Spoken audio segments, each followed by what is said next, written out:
Penyanyi Cita Citata mengungkap pengalaman tak enak saat diketahui positif COVID-19.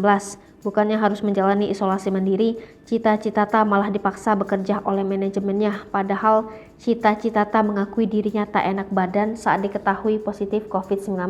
Cita Citata mengungkap cerita itu di akun Instagramnya. Tanggal 24 Februari, Cita Citata dinyatakan positif sehabis PCR.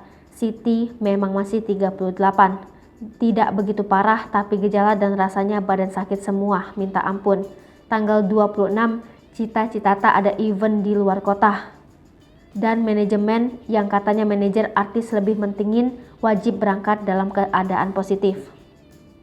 Cita Citata menyadari apa yang dilakukannya itu membahayakan orang-orang di sekitarnya. Bisa saja virus yang berada dalam tubuhnya menjangkit orang lain. Cita Citata mengaku juga diancam dan diminta mengembalikan uang yang sudah diterimanya. Tak hanya itu saja, segala biaya produksinya juga tidak akan diberikan kepadanya. Sampai akhirnya Cita Citata memutuskan untuk keluar dari manajemennya yang lama.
Hai pemirsa Sri Popo TV, jangan lupa komen, like, dan subscribe, serta tonton terus berita-berita terupdate lainnya ya.